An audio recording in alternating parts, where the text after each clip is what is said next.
안녕하십니까. 도노콤 아랍시대의 아나운서 함윤호입니다. 추석 연휴가 시작됐지만 코로나19의 4차 대유행과 위축된 지역 경제 속에서 이번에도 명절 특수를 기대하기 힘든 부분인 것 같습니다. 특히 자영업자의 약 40%가 현재 폐업을 고려 중이라고 토로하는 상황에서 이들의 생존권을 지키기 위한 보다 현실적인 지원과 방역 체계를 주문하는 목소리는 아주 높습니다.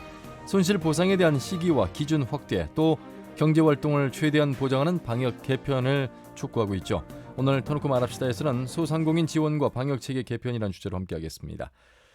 생존의 희망을 줄 수 있는 보상과 지원 방안, 또 지속가능한 방역 정책을 위해서 앞으로 어떤 고민과 시스템이 필요한지 함께 토론해 보도록 하겠습니다. 토노콤 아랍시다는 사전 녹음 방송으로 진행하고 있습니다. 유튜브에서 토노콤 아랍시다를 검색하시면 실시간 보기와 다시 보기도 가능합니다. 많은 의견과 제보도 해주시길 바라겠습니다. 자, 그럼 토론에 들어가기 앞서 도민들은 소상공인 위기 극복 방안에 대해 어떻게 생각하고 계신지 김세별 리포터의 도민 인서트로 함께 들어보시죠.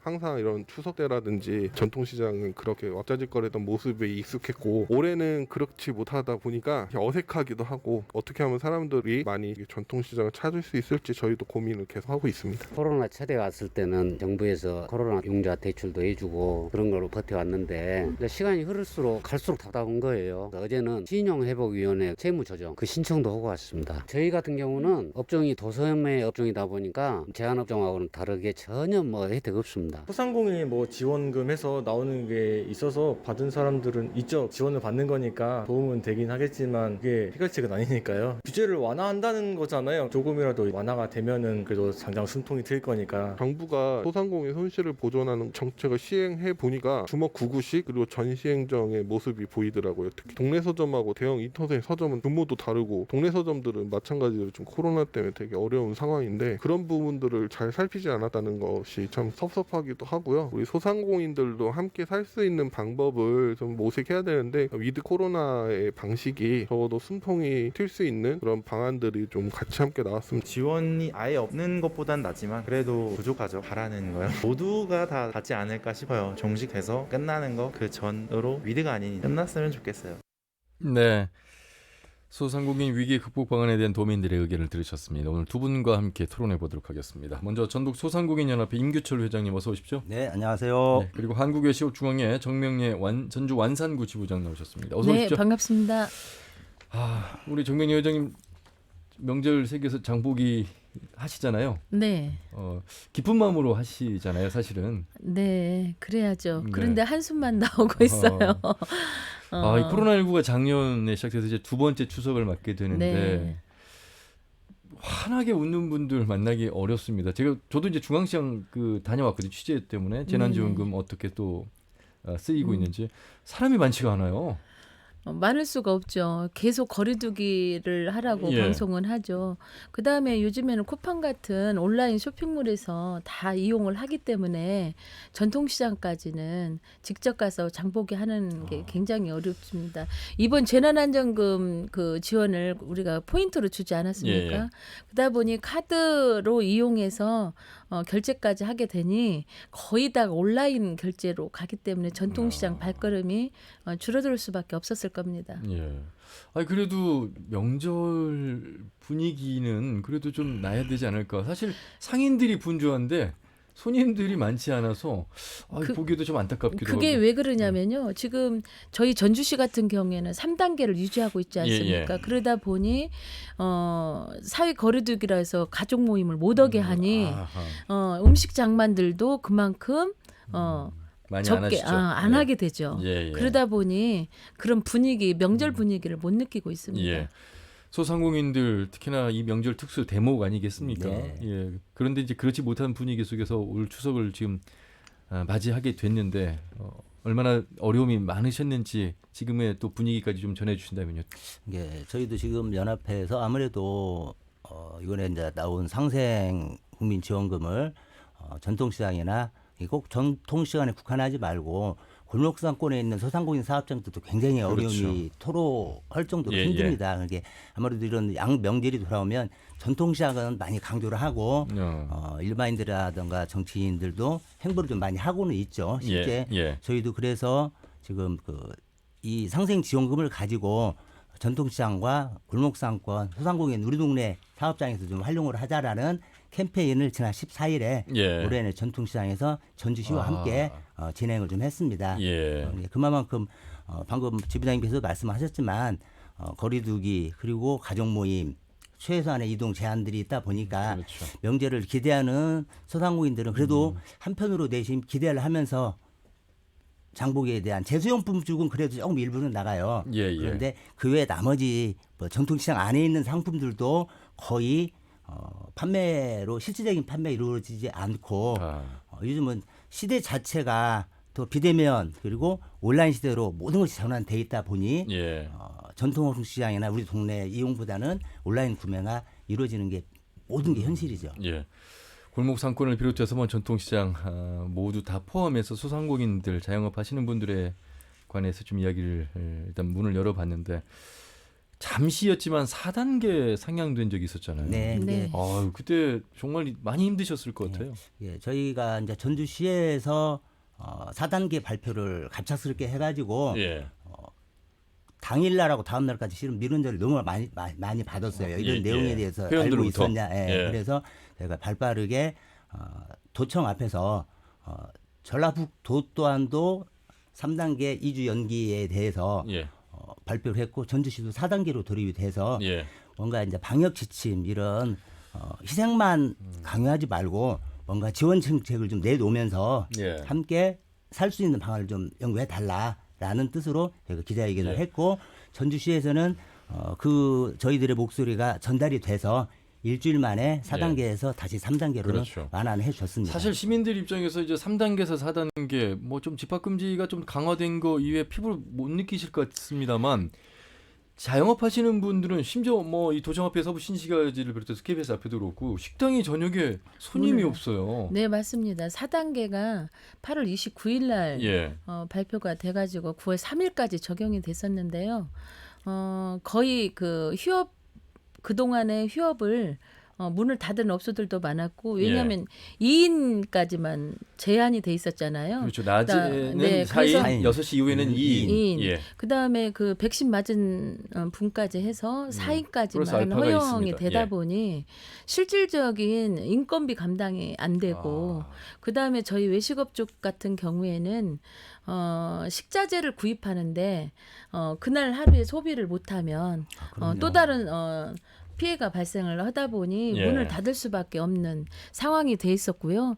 또 밤 야간업 하시는 분들이 전주시에 약 3천여 업소들이 있습니다. 예. 이분들은 전혀 그냥 폐업 문 닫으라는 오, 정말, 소리입니다. 그러나 전주시는 4단계 격상을 할 때 단 한 번도 저희하고 당사자들하고 협의한 적이 없어요. 그동안에. 그다음에 서울시가 4단계 격상을 할 때 예. 4인 기준으로 격상을 했었습니다. 그러나 전주시는 그 수위가 높은 2인으로 격상을 하다 보니 그 피해가 눈덩이처럼 더 컸던 거죠. 예. 잠시 후에 저희가 이제 복지여성보건국장인 강영수 국장을 전화 연결해서 또 방역 관련된 상황을 살피겠습니다만 네네. 요 관련된 질문도 뭐 추가로 하실 수 있겠습니다. 그래서일까요? 자영업자의 약 40%가 현재 폐업을 고려 중이라고 답한 조사 결과도 있습니다. 실제로 폐업한 분들도 계시고 또 폐업을 고려하고 있는 분들 40%면 이제 절반 정도가 된다는 얘기예요. 그만큼 힘들다는 얘기 아니겠습니까? 네, 맞습니다. 예. 지금 주변에도 좀 있으세요? 폐업하신 분들? 지금 상가 우리 신시가지만 바로 옆에 보시면은 두 집 걸로 하나는 임대가 붙어져 있을 겁니다. 예. 그 정도로 심각한 이유는 뭐냐? 우리가 16년도 9월에 김영란법이 그렇죠. 시행을 하면서부터 사실 경제의 침체는 이루어졌었어요. 그러다가 19년도 말에 코로나19가 발생이 되면서 이미 저희들은 힘을 잃었고 벌써 20개월을 영업다운 영업을 하지 못한 상황이다 보니 예. 눈덩이처럼 불어난 임대료나 인건비나 대출금. 고정비용 이걸 이겨낼 수가 없습니다. 지금 현재 40%를 고려는 하는데 이분들이 폐업을 할 경우에 일시 납을 해야 돼요. 그러니까 그동안의 가계 대출을. 사업자 등록증이 있을 때는 네. 대출을 유지할 좀 수 유지할 수 있습니다. 있지만 네. 사업자를 이제 폐업하게 되면 일시 상환을 해야 됩니다. 전체 다 상환을 해야 네, 된다는 그러니 우리 자영업자들은 폐업할 수도 없습니다. 예. 그래서 휴업계를 낸 상태에서 문을 닫고 보종료가 들어가져 있잖아요. 예. 거기에 대한 보증금. 걸 그것을 차감 까가고 있어요. 보증금을 임대료로 이제 네, 맞습니다. 정산하고 있다 이 말씀이시군요. 네, 그래야만이 지금 대출분 상환에 능력이 안 되기 때문에 예. 그런데 이제 문제는 이분들이 문을 닫고 가서 재취업을 해서 그래도 이걸 유지를 해야 되는데 예. 우리 전주나 전라북도에 일자리가 없지 않습니까? 예. 저희가 문을 닫으더니 뭐 예를 들어서 대리 운전하시는 운전, 도 네. 없어져 버렸죠. 그렇네요 또. 그런데 굉장히 많이 몰려 계시다고 들었거든요. 이제 하실 일이 그렇게 없다 없습니다. 보니까. 예. 그러다 보니 취업을 못하니까 경제 활동이 안 되니 살림살이가 더 어려운 게 지금 우리 전북의 실적이고 예. 실정이고 전주의 지금 현실이에요. 이제 이런 부분들도 있습니다. 이제 좋은 말씀을 해주셨는데 아무래도 이제 이미 폐업을 하신 분들 그래도 이제 빨리 판단하고 폐업하신 분들도 있지만 말씀하신 것처럼 예. 코로나 상생자금이라든가 다양한 정부 정책 자금을 받았지만 또 예. 실은 이 자영업자 소상공인들이 사업을 시작하기 전에 어느 정도 일정 금액 흔히 얘기하는 시설비나 권리금도 주고 들어갔고 또 새롭게 그렇죠. 뭐 한 1억 내지는 적게는 한 5천 그 이상 투자를 해서 사업장을 만들어 놓고 오픈해서 장사를 이제 어느 정도 그거에 대한 수익도 안 나오고 원금도 못 찾는 상황에서 네네. 코로나라는 것이 근 2년째 단계가 되고 있는데 이게 무너지면 한 가정이 몰락이 되고 집안이 풍지박살 나는 상황이에요. 그렇죠. 우선 당장 유지하기 위해서 말씀하신 대로 직접비에 대해서는 내가 휴업계를 내놨던 장사를 하지 않더라도 장사 안 된다고 건물주 깨서 월세 안 받는 건 아니거든요. 예. 전주시에서도 뭐 착한 임대인제도도 해봤지만 실효성 없이 어떻게 보면 보여주기식 정책에 그냥 국한됐었다. 예. 그리고 정부에서도 저는 이렇게 생각을 해요.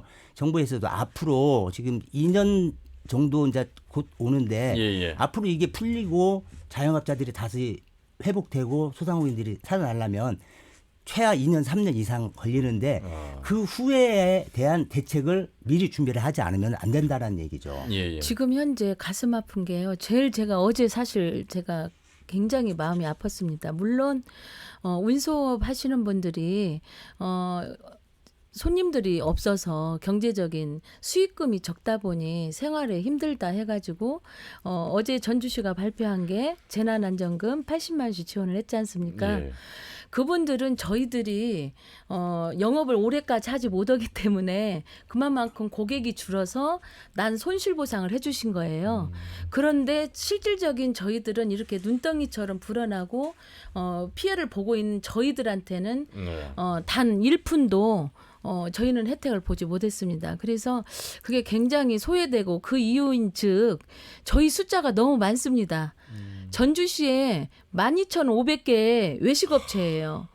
12,500개면은요. 전주시 인구 비례 52명이 한 상가를 먹여 살리는 거예요. 이게 갓난아기 영세까지 포함한 숫자입니다. 예. 그런 이 숫자가 많다는 이유로 저희는 어떤 지원도 못 받고 있는 게 현실입니다. 그만큼 자영업자들이 상당히 많은데 외식업이 차지하는 비중이 상당하군요. 왜 예. 그러냐? 그만큼 외식업을 종사하는 이 자영업이 는다는 거는요. 그만큼 전주에 일자리가 없다는 겁니다. 그러면 지자체장은 이 자영업지 이렇게 그러면 경쟁에서도 힘들겠죠. 그렇다 보면 좋은 일자리가 빨리 생산이 돼야 됩니다. 그래야만이 전주 경제가 활성화가 되지. 지금 이렇게 많은 52명의 한 가게가 먹여 사는 얼마나 도산하는 업체가 많겠습니까? 지금 그 중에서 15%가 폐업한 것으로 집계됐다고 네, 맞습니다. 나오는. 그리고 거기에 45%라는 그 프로테이지가 반절은 내가 폐업을 고려하고 있다는 실정이죠. 사실 고려한다는 생각 자체가 이미 어려워졌다는 그렇죠. 얘기고 그걸 이제 폐업을 해야 되는 게 맞는데 지금 뭐 대출 관련도 지금 끼어 있고 풀어야 될 문제들이 많다 보니까 이러지도 저러지도 못한 휴업과 어중간한 상황에서 이제 아르바이트를 병행하는. 네, 맞습니다. 그런데 어. 이 아르바이트도 할 수 있는 게 없어요. 예.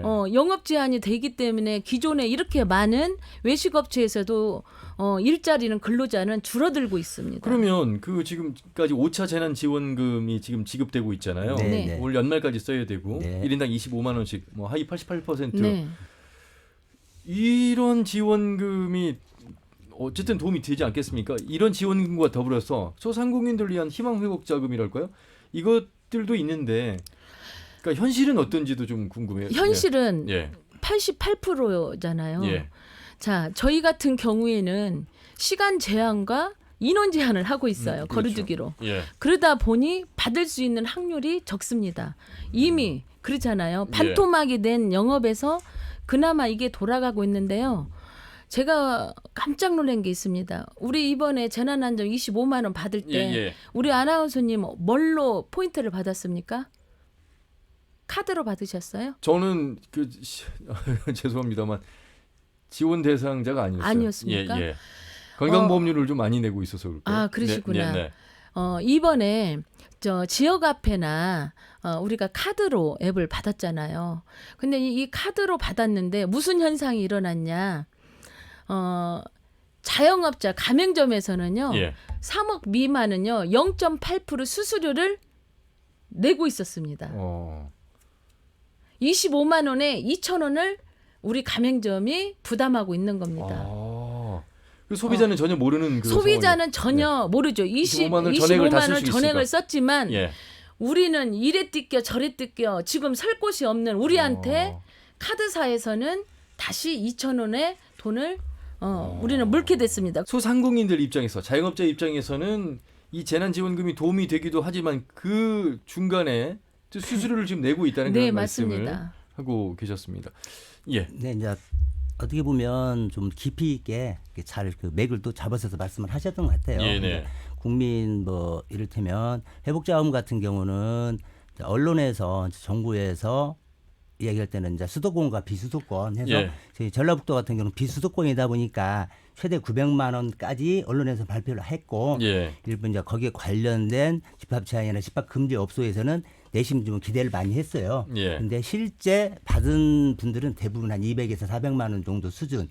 그게 이제 그동안 직접비로 제일 큰 게 이제 밀려 있는 임대료 예. 그리고 이제 인건비라든가 세금 납부 부분에서 그래도 뭐 가뭄에 단비라고 도움은 됐다라고 잠깐은 말씀을 드리고 그 모든 소상공인들이 받으신 거 아니시잖아요. 그렇죠. 예. 집합 제한과 집합 금지 예. 그리고 그러니까 떡집하시는 사장님께서는 전혀 예, 예. 대상이 아니었다고 말씀하시죠. 예. 어제도 그 예. 프로에서 완주 지부장님께서 말씀하셨지만 예. 이제 경영 위기 업종이었습니다. 거기는 경영 그렇죠. 위기 업종에 예. 제가 쪽은 경영 위기 업종인데도 지원금이 나갔고 한국 떡류 쪽에 예. 떡에 관련돼 있는 시장 안에서 장사하든 골목 상권에서 장사하든 그 업종은 해당이 안 돼서 그러니까요. 청와대 국민청원까지 하고 그러니까. 있었고 예. 방금 우리 정명래 지부장님께서 말씀하셨던 카드 수수료 부분은 전주시에서는 일단 지난 6월 17일에서 7월 16일까지 소상공인들에게 이게 또 전주시 조례가 있어서 실은 가능하거든요. 예. 작년에 2018년도하고 2019년도에 대한 카드 수수료를 원래 시작은 1억 2천 미만 예. 매출이. 네, 1억 2천 미만을 준비를 하셔서 저희가 이제 과에 가서 이 얘기도 하고 1억 2천 미만은 영세소상공인이다. 예. 매출액을 좀 올려달라 해서 3억까지로 실은 잡았습니다. 잡아서 예. 전년도에는 2018년도 19년도에 대해서 지급을 했고 실은 오늘 2020년도 카드 매출액 3억 미만의 소상공인 사업장 카드 매출액 3억 미만 예. 0.8%를 오늘 실은 지급이 됐습니다. 네, 오늘 지급이 됐는데 예. 여기에서 원래는 그 7월 말에서 8월 초 정도에 지급을 하기로 했다가 이제 이런 부분들이 굉장히 이제 어려운 부분들이 현실적으로 느꼈던 부분이에요. 시에서 준비했던 것은 원래 25억의 예산을 가지고 최대 50만 원까지 지원을 해주기로 했는데 신청자가 13,000명이 실은 몰렸습니다. 어허. 그래서 시에서 추경을 받아서 16억 예. 5천만 원 추경을 받아서 41억 5천만 원이 오늘 지금 집행이 되고 있습니다. 예. 근데 사실은요. 네네. 아이러니합니다. 정부가 이거 지원된 책을 나가면서 정말 저희들 현장의 소리를 들었다면 이런 일은 일어나지 않았습니다. 왜 그러냐? 국민지원금을 나가면서까지도 혈세로 카드 수수료를 내줘야 되나요? 카드사한테 0.8%를 줘야 되나요? 그러지 않습니까? 그렇죠. 이제 그런 처음부터 부분들은 네. 처음부터 이것을 현장의 목소리를 의견 수렴이 잘 됐다면 아하. 혈세는 전략이 됐고 그놈 가지고 실질적인 다른 거를 지원했으면 더 좋았다는 이야기입니다. 예. 이제 그런 부분들이 이제 말씀하신 네. 대로면 전라북도에 국한하지 않고 대한민국 전체로 따질 때는 맞습니다. 뭐 진짜 어마어마한 돈이 될 수도 있겠다라는 생각이 들고 아, 네. 이제 약간 화제가 카드 수수료에 대해서 나왔는데 예. 지금 전라북도 도내에서도 보면 익산시는 다이로움. 네, 예. 예. 익산시는 지금 저희가 전주시에서 오늘 최대 50만 원의 카드 수수료를 줬는데 조금 금액이 좀 많았어요. 익산시 자체에서 제가 정확히 지금 실은 어제 우리 익산시 회장님에게 들었는데 예. 최대 많이 받으신 분이 240만 원 수준까지 익산시에서 수수료. 카드 수수료 지원 정책을 좀 만들어 그러고 내셨더라고요. 보면 수수료가 적은 금액이 아니네요. 아유, 제가 매출 금액에 저희가 0.8%에서 예. 뭐 1%까지 저희들이 내고 있잖아요. 그렇기 때문에 이 돈은 작은 돈이 쌓이면 아닙니다. 큰 돈이 되겠네요. 지금 전주시는 최대 50만 원까지 지원해주고 있어요. 카드 수수료를. 예. 네. 알겠습니다. 자, 이 뭐 구체적인 사안들까지 사실 이 방송을 들으시는 시민들께서는 잘 모르고 있는 부분인데 네. 그만큼 이 자영업 하시는 소상공인분들이 힘들어하는 내용을 두 분을 통해서 이제 듣게 됐습니다. 문제는 이런 것 같아요. 적자를 보고 내가 진짜 폐업 위기, 휴업 위기 고사야 직전인데도 예. 직접비, 간접비가 나가야 되니까 더 울분을 토로하는 그런 것 같습니다. 그래서 정부 차원에서 이제 손실 보상하기로 하면서 산정 기준, 지급 방식 논의가 진행됐고 10월 7일부터 시행될 예정이라고 하는데 이 내용도 좀 전해주세요. 네, 지금 손실보상법이 지난 7월 7일 국회에서 통과는 됐습니다. 예, 통과는 예. 됐는데 이제 통과 이전에 이제 소급 적용을 할 것이냐 말을 것이냐에 대해서 논의가 또 국민들의 언성 또 국회에서 다양한 의견들이 나왔지만 예. 소급 적용은 하지 않기로 않고 했죠. 예. 단 7월 7일 이후에 발생되는 부분들에 대해서는 일부 적용을 지금 해주고는 있습니다. 법안 공포일이 7월 7일이어서 네, 그 네, 네. 이후부터 가능하다 이런 말씀이시네요. 네. 그러다 보니까 5차 재난지원금 자체가 그래서 이번에 상생지원금하고 희망회복자금이 좀 과다하게 지팡이 된 거예요. 예. 그 부분이 손실보상법이 있다 보니까 그 이후에 5차가 지금 돌아왔거든요. 그러면 작년 초부터 시작한 코로나19로 힘들었던 그 1년 한 7개월의 과정은 그 부분인 1차에서 4차까지 재난지원금으로 정부에서 받은 것이고 다양한 지원금으로 이렇게 나눠줬기 때문에 예. 또 다시 했을 때는 또 중복의 여지도 있다라는 예. 것이 이제 국회에서 논의했던 내용의 일부분이었습니다. 근데 사실상 정부에서는요, 이 손실보상에 대한 거는 국가가 정해서 제한을 한 거잖아요. 그럼요. 그래서 그렇게 저희들이 희생만 됐는데 당하고는 것이고. 적용하는 걸 야를 적용하는 것을 업소 소득의 규모로 정했다든가 뭐 소득에는 상관없이 우리가 누구나한테 적용됐던 이 제한이거든요. 예. 그 차등을 두면은 안 되거든요. 아하. 이 차등을 줬기 때문에 아까 불이익을 당한 게 40%나 됐다는 거예요. 전국 전체에. 왜 그러냐? 지금 현재 우리가 선결제 지역 화폐도 다 어떻게 체크카드로 했지 않습니까? 예. 그러니 이제 저희 입장에서는 매출이 전체 투명해져 버린 거예요. 예. 그러다 보니 카드 매출이 전반적으로 다 올랐습니다. 이 오른 것을 대비로 해서 손실 보상이 나가다 보니 못 받은 예. 그 자영업자들이 정말 어려운 분들이 40% 달하는 게 못 받았다는 거예요. 그러니 울분을 터지는 거고 이번에 손실 보상이 지금 위원회가 구축이 돼서 15명이잖아요. 손실보상 심의위원회. 네네. 예, 예. 민간 협의회가. 그런데 과연 우리는 빠져 있지 않습니까? 소상공인 자영업자는 안 들어가 있어요? 네, 맞습니다. 우리가 빠져 있으니 정말 실질적인 우리의 애로와 필요한 정책이 뭐며 예. 기준치가 뭔가에 대한 것이 지금 우려스럽죠. 지금 3차, 4차, 5차, 이게 3차, 4차까지의 적용이 안 된 것이 과연 5차 때 저희들이 받을 수 있을지가 지금 우려스러움을 갖고 있는 거죠. 예. 이해가 안 되네. 손실보상심의위원회 최소한 소상공인 자영업자 한 분 정도는 들어가서 현장의 목소리를 좀 전달을 해야 이게 될 이제 텐데.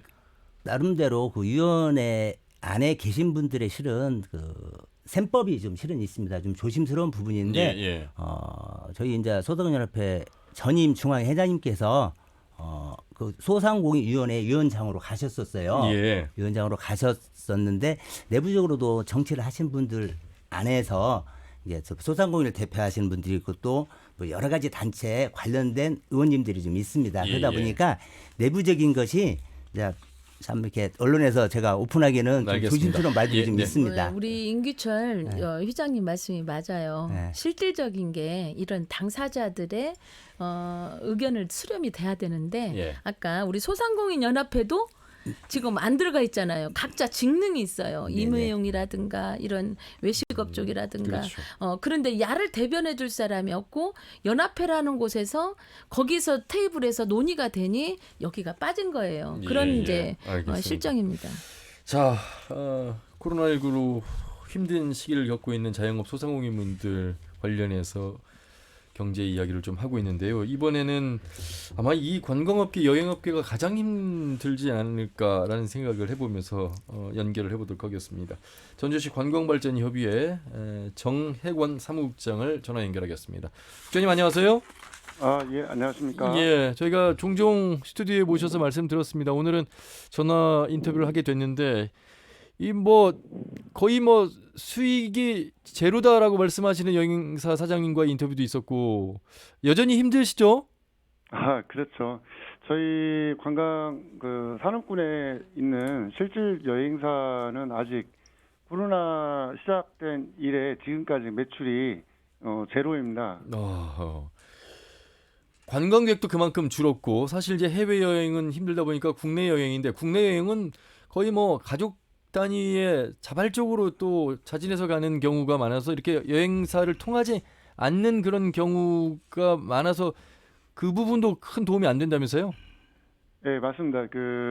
현재 정부에서 문체부에서도 이제 관광 산업을 지키려고 아이디어가 이제 필요하고 그다음 코로나 중에는 단체 관광객이라든지 이런 부분들을 갖다가 이루어낼 수 없기 때문에 예. 개별 관광객들을 유도를 했고 뭐 이제 여행 바우처 사업이라든지 해서 개인 가족 단위로 여행 가는 거에 뭐 숙박비라든지 예. 뭐 각 지자체에서 이런 식으로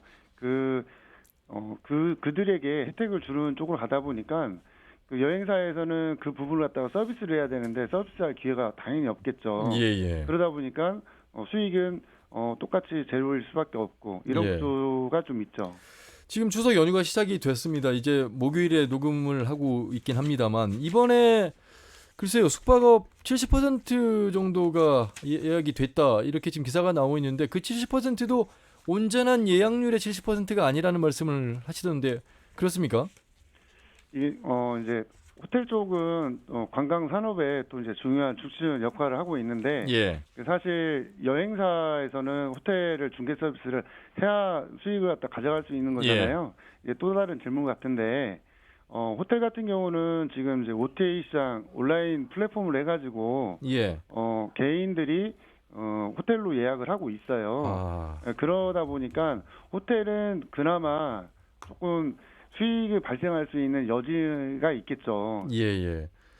그 어떻게 이러면 이 관광업계가 대책을 세워야 되는 것인지 최소한 안 된다면 이제 보호책이라도 있어야 될 텐데 어떻게 생각하세요? 지금 사실 여행사 부분만 놓고 봤을 때 예. 요번에 이제 문광희 국회의원들이 사실 이제 재난지원금 해가지고 여행사도 들어가야 된다 이렇게 해서 사실 국회 이제 본회의로 넘어갔는데 예. 근데 이제 중요한 거는 기재부에서 이거는 근거가 없다. 왜 그러냐면 뭐 아시겠지만은 사실 여행 가지 말라고 뭐 정부에서 뭐 예를 들어서 호텔 같은 경우는 있어요. 뭐 몇 프로를 갖다가 공실로 놔둬라. 뭐 예. 이런 식으로 행정명령을 내린 게 있는데 예. 여행사 쪽에는 그런 걸 받은 게 없어요. 그러다 보니 기재부에서 그걸 갖다가 힘들게 예. 뭐 이제 담당 문체부 국회의원들이 이거 만들어가지고 넣고 그다음에 문체부에서 서류 준비해서 기재부를 넣었지만 이게 다 삭감이 됐거든요. 예. 그래서 일단은 저기 뭐 여행사 쪽으로는 지금 현재 사각지대로 좀 몰려 있는 부분이 있는데 그러네. 이게 지금 또 여행사들 주위가 다 소상공인들이거든요. 예. 근데 이제 또 아이를 위한 건 뭐냐면 예를 들어서 지금 각 지자체에서 이제 소상공인들이 힘드니 예. 뭐 예를 들어서 카드 결제가 있었을 때 수수료를 대납을 해준다든지 예. 뭐 이런 것들이 있어요. 예. 근데 여행사는 서비스할 게 제로인데 거기에다가 뭐 이렇게 도움이 정말 되지 않고 있는 이런 사각지대로 가 있다. 왜 그 뭐 손실보상에도 빠져 있고 예. 그다음에 각 지자체에 뭐 이제 그 지자체마다 이제 사정이 있겠지만은 이게 이제 또 여행사에 맞는 참. 좀 피부에 와닿을 수 있는 이런 소소한 정책이 좀 나오면 좋지 않을까 그런 부분이 좀 아쉬운 것 같아요. 예. 그래서 이거 참 수익이 제로 사실 임대료도 나가야 되고 뭐 운영비도 나가야 되고 그래서일까요? 많은 분들이 이제 대리운전도 하시고 투잡 쓰리잡 뭐 이렇게 뛰시는 분들이 계시는데 그렇다고 오늘 또 폐업을 할 수도 없는 상황이고 좋은 방안이 없겠습니까? 이 코로나19가 이제 위드 코로나로 간다면 계속해서 어려움이 진행이 될 텐데 뭐 대안책을 좀 자구책을 좀 마련하실 것 같은데 고민들 많이 하시면서 어떤 아이디어 같은 거 좀 내놓으시는 건가요?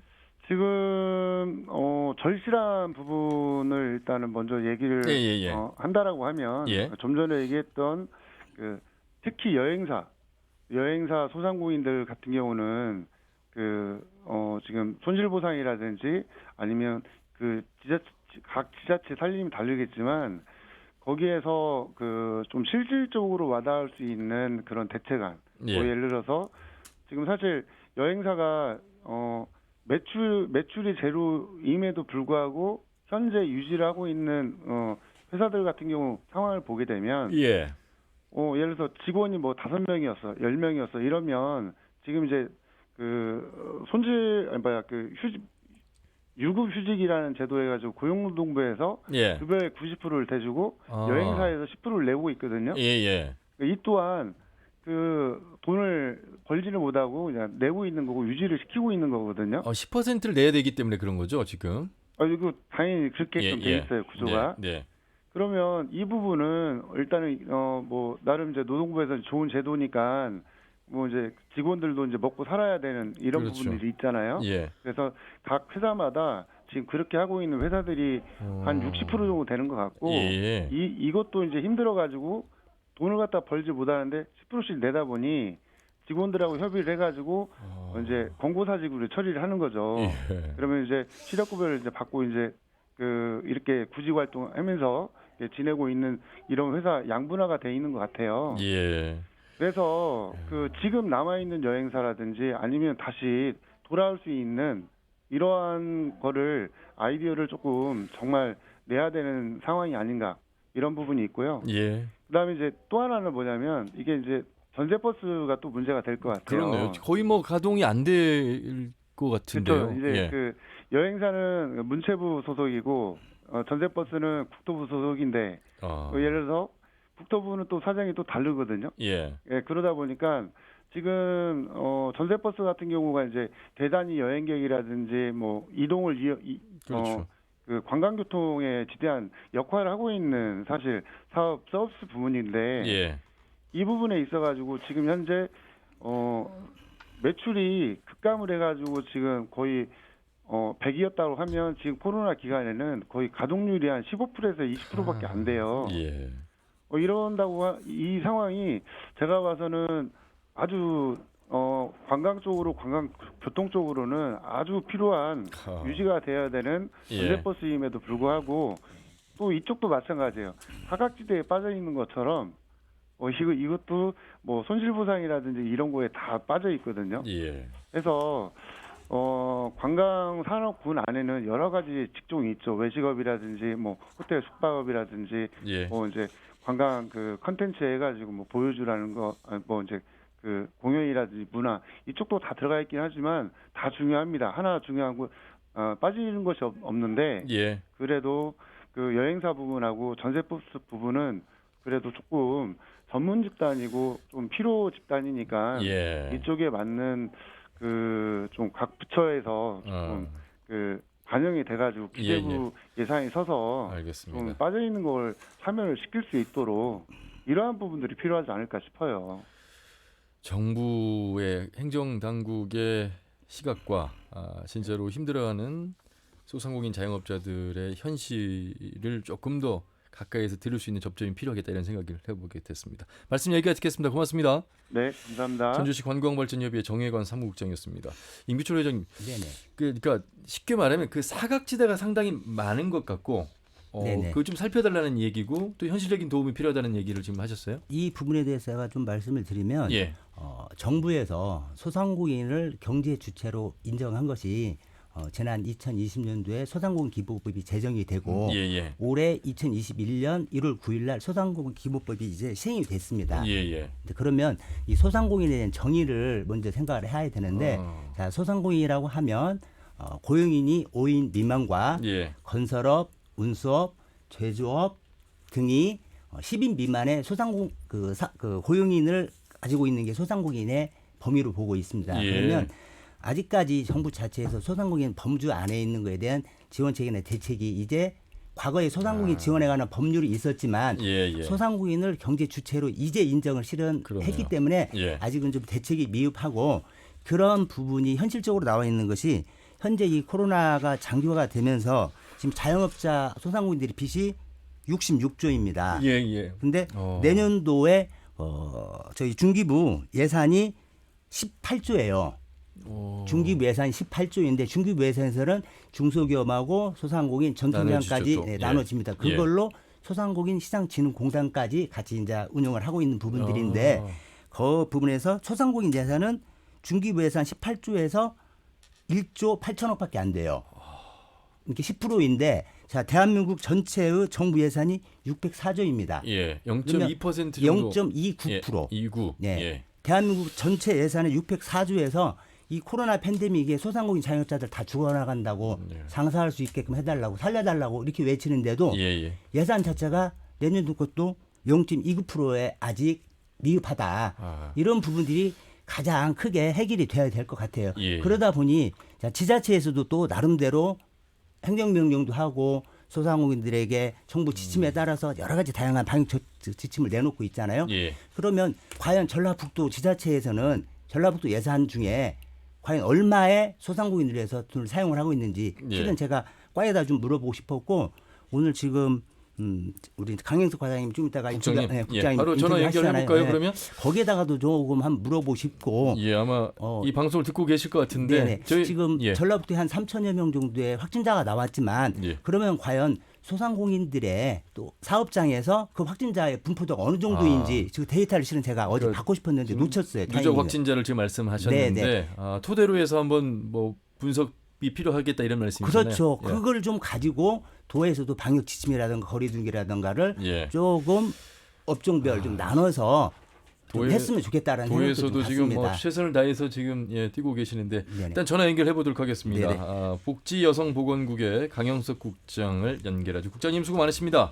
예, 안녕하세요. 예, 뭐 녹음 시점은 목요일입니다만 이 방송이 나가는 시점 이제 연휴가 시작된 일요일 오후가 될 텐데 우선 추석 정말 중요한 시기에 방역도 잘 지켜야 될 텐데 도민들께 먼저 좀 부탁 말씀부터 먼저 좀 해주세요. 예, 뭐 우리 도민 여러분들께 감사하다는 말씀 말고는 특별하게 드릴 말씀이 없어요. 그리고 이제 방금 그 먼저 전화 연결이 돼서 임규철 회장님 말씀하신 내용도 들으면서 그러셨군요. 좀 이렇게 너무 안타깝고 죄송하다는 말씀도 드립니다. 예.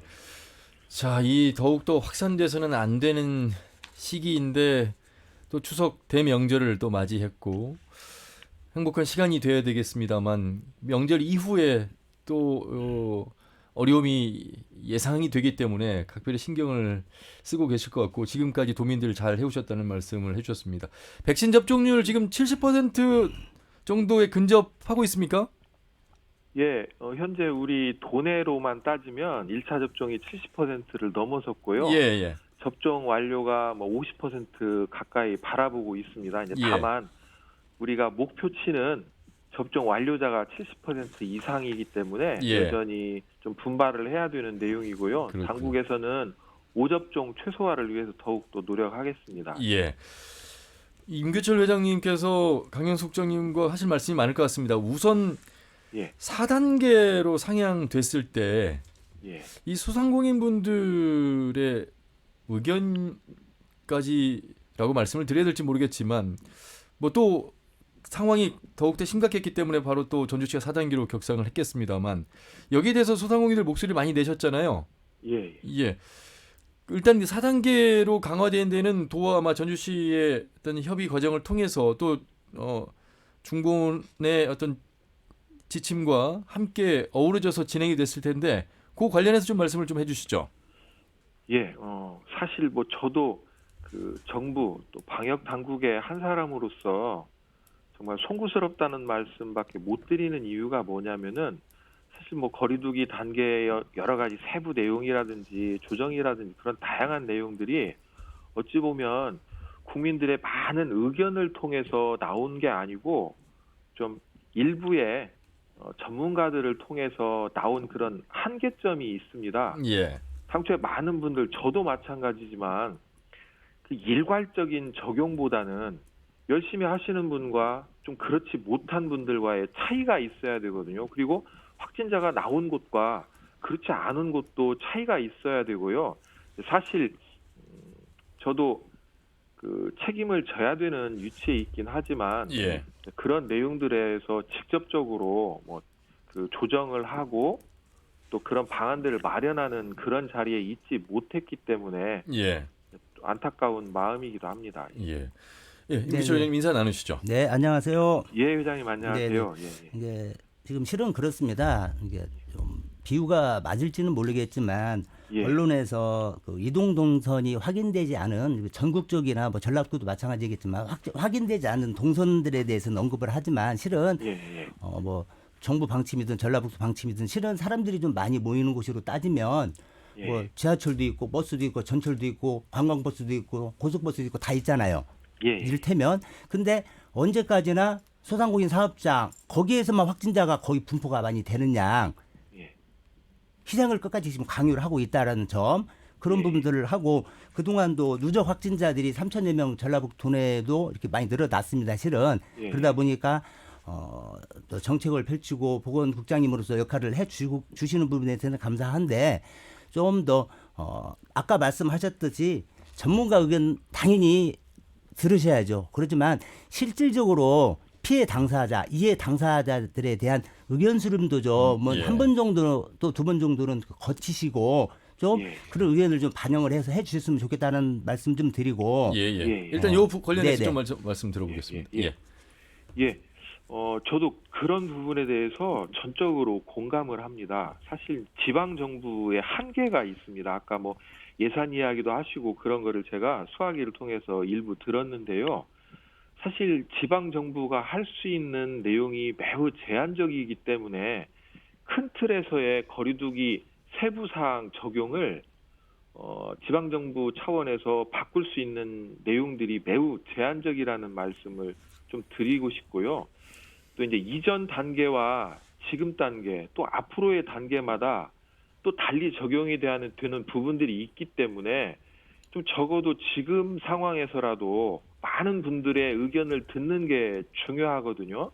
그러니까 제가 아까 말씀드리는 전문가들 그리고 일부의 사람들에 의해서 정해진 내용보다는 앞으로는 보다 많은 사람들의 의견을 좀 충분히 듣고 그런 공론의 장에서 마련된 내용으로 나가야만이 예. 보다 더 좀 바람직한 그 방향으로 가지 않을까 예. 그런 말씀 드리고 저도 예. 함께 하고 싶습니다. 누적 확진자의 어떤 예. 분석을 토대로 해서 이 임규철 회장님이 아까 비유가 맞을지 모르겠습니다만 하면서 이제 말씀하신 내용은 과연 진짜 이 자영업 하시는 소상공인들의 영업장 안에서 얼마만큼의 많은 확진자가 나왔을까? 거의 그것에 비례해서 좀 더 제한이 이루어지면 어떻겠느냐 뭐 이런 질문을 좀 하신 것 같아요. 예. 예. 그것도 회장님 말씀에 공감을 하는데요. 제가 최근에 우리 기자님들 앞에서 도민들께 말씀드리는 내용이 이용 예절이라고 하는 거를 강조 말씀을 드립니다. 예. 그 이용 예절. 예예. 시설에 예. 그 종사자분들 그리고 이제 시설 관계자분들이 아무리 노력을 하신다고 하더라도 이용을 하시는 분들이 예절을 지키지 않으면 그게 가능하지가 않거든요. 물론 시설 관계자, 시설 종사자분들이 적절한 방역적으로 적절한 안전한 환경을 조성을 해주시는 것도 매우 중요합니다만 아무리 근사하게 조성이 된 곳에서 예. 음식을 나누시고 뭐 찻잔을 기울이신 상황에서 여전히 실내 마스크 착용 의무화로 이야기를 하고 드실 때만 마스크를 벗는 건 허용을 한 상황인데도 예. 지켜지지 않는 그런 이용자의 이용 문화 행태가 바뀌어야 된다는 거를 거듭 강조 말씀 많이 드렸는데요. 예. 사실 앞으로 그런 부분이 더 강조가 돼야 되고 어느 그 다중 이용 시설에서 확진자가 발생했다 그래서 동종업계가 똑같은 내용으로 적용을 받고 시간 제한, 인원 제한 그런 것도 불합리하기 때문에 개선이 돼야 되는 부분들이 있고요. 또 손님이 문제가 됐다 하면 그분이 개인의 책임을 부담을 해야 되는 그런 것도 강조가 돼야 되는 내용으로 바뀌어야 되는데요. 예. 아무튼 이게 그 공론의 장, 토론의 장이 열려야 이런 내용들도 보다 더 그렇군요. 좀 적절하게 진행이 되지 않을까 말씀드립니다. 예. 정명희 회장님도 혹시 질문하실 내용 있으시면 인사 나누시죠? 강민석 국장님 정말 노고가 많으신데요. 지금 아까 말씀하신 대로 사실상 저희 외식업 쪽에서 적용되는 게 시간 제한과 인원 제한을 하고 있지 않습니까? 예. 그런데 10시 이후에는 묻고 싶은 게 코로나가 없나요? 제가 코로나 그래서 예, 이제 이게 꼭 시간의 제한과 인원의 제한을 두려워하지 말고 방역 수칙에 대한 시스템을 좀 바꿔줬으면 했어요. 우리 고속도로 휴게소에서는 단 한 건의 그 확진자가 나오지 않았어요. 왜 그러냐? 가장 먼저 도입된 게 칸막이 시설이었습니다. 그래서 식당 같은 경우에도 칸막이 시스템을 만들어주고 환기만 잘 시키면 사실 음식을 드셔도 확진자가 겹치지 않아요. 그런데 이제 그런 지원 정책이 이루어지지 않은 상태에서 저희들한테 다 떠안져 있는 게 지금 문제이기도 하고 아까 개인 책임이 있다고 했지 않습니까? 그게 10만 원이죠. 개인 책임이. 소비자. 방역 수칙을 안 지켰을 때. 예. 그리고 저희는 업소는 150만 원이에요. 이것도 불공정하다 이거죠. 왜냐하면 아까 이야기한 대로 시민과 고객들이 지켜줘야 할 이용자들이 지켜줘야 할 수칙임에도 불구하고 그분들은 고객의 입장에서 들어와서 저희들한테 책임이 너무 많다 보니 거기에 대한 피해가 너무 크다. 그래서 개인의 책임도 저희하고 같이 갔을 때 효과가 있지 않냐 말씀 한번 드리고 싶습니다. 사실은 제가 얼마 전에 뭐 정부 대표 패널로 해가지고 뭐 국회 간담회 때 이런저런 그 건의 사항을 그 말씀드린 적이 있어요. 근데 그때 제가 정부 대표 패널로 표현이 돼 있긴 하지만 중앙정부에 건의를 드리는 그냥 국민 대표 패널 입장으로 말씀을 드렸거든요. 뭐 제가 방역 당국의 당국자라고는 하지만 있는 제도 안에서 역할을 하는 사람에 불과합니다. 뭐 많은 부분에 대해서 중앙에다 저도 건의를 하는 입장이고요. 방금 말씀해주신 그 회장님 또 우리 본부장님 말씀 저는 적극 그 공감을 하는 내용이거든요. 앞으로 그런 내용들에 대해서 더 논의의 장이 열려야 되고요. 지사님도 거기에 그 인사 말씀에서 이런 말씀을 하셨어요. 국민 참여 방역으로 전환이 돼야 된다. 지역마다 상황들이 다 다른데 중앙에서 단계 조정을 하게 되면 그 단계 조정에서 지방정부에서 조정을 못하는 부분들이 있습니다. 그런 내용들은 지방에서 다른 의견을 가지고 있더라도 아직까지 그 적용을 못하는 그런 부분들이 있는데요. 앞으로 소상공인 그리고 외식업 그 종사해 주시는 우리 도민 여러분들하고 함께 목소리를 내는데 저희도 같이 하겠습니다. 예, 행정에서도 뭐 최선을 다하고 계십니다만 할 일이 너무 많으신 것 같고 이렇게 직종별로 목소리를 듣다 보면 공감하신다고 말씀하신 내용이 참 많았잖아요. 예. 예, 좀 더 적극적인 만남이라든지 이런 논의 과정이 좀 필요해 보이는 것 같습니다. 혹시 하신 말씀 더 있으세요? 네, 임교수 하여튼간 예. 그 방금도 말씀하셨지만 이제는 실은 저희가 8월 30일에 질병청 앞에서 위드 코로나로 전환할 수 있는 대전환을 요구를 하고 예. 질병청 총괄 조정 정통령 팀장님과 간담회도 했습니다. 실은 예. 그리고 그 내용은 정경 청장님에게 전달은 한 걸로 지금 보고를 받았거든요. 그리고 정부 자체에서도 이제 10월 아마 저희는 추석 전을 요구를 했지만 10월 말 안에는 아마 유드 코로나 정책으로 갈 것 같습니다. 그러면 예. 전라북도 차원에서도 유드 코로나로 전환하기 위한 과정에 대한 준비가 좀 있을 거라고 생각을 합니다. 그 부분에 대해서 간략하게 좀 한번 말씀을 해주시고 추후에 좀 뭔가 다양한 의견 수렴을 좀 같이 들어줄 수 있는 자리를 좀 만들어 주십시오. 예. 예, 제가 그 도 대표로 해가지고 그 간담회 때 중앙에다 건의를 한 내용이 이런 내용입니다. 예. 근사한 시스템으로 해가지고 현재 결과가 나온 게 아니고 그 안에서 우리 소상공인 자영업자분들 그리고 우리 방역 요원들의 피땀 눈물로 해가지고 만들어진 그런 근사한 분들의 희생의 결과다. 이 부분에 대해서 중앙정부에서 좀 깊이 있게 들여다봐 주셔라. 그리고 행정의 대상자가 아니고 동반자로 생각을 해줬으면 좋겠다. 모든 그 계획에 대해서 다 정해진 다음에 알리는 홍보하는 역할만 하지 말고 예. 사전에 좀 시끄럽더라도 토론의 장을 더 많이 열어줬으면 좋겠다.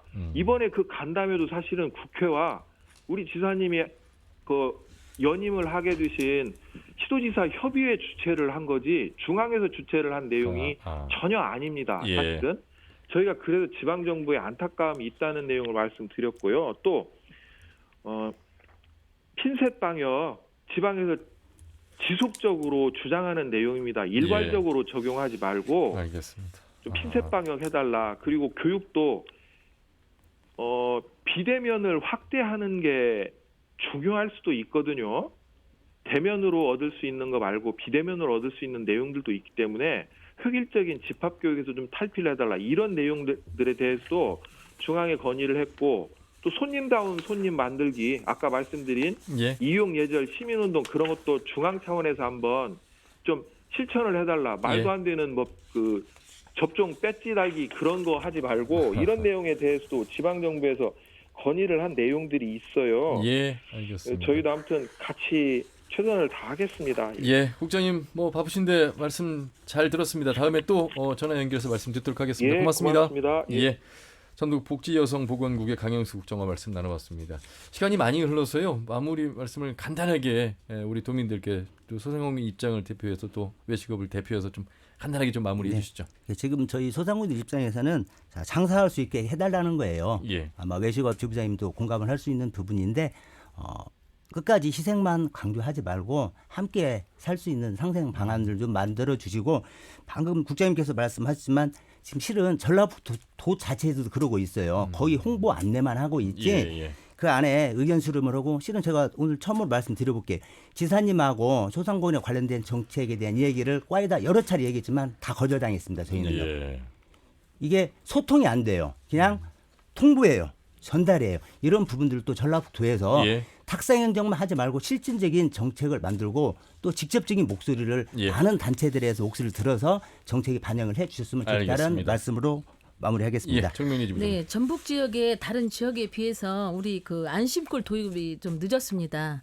그래서 출입 기록의 그 실효성이 많이 떨어지고 있었거든요. 근데 그 안심콜에 대한 비용도 우리 가맹점 업주들이 지금 부담을 하고 있습니다.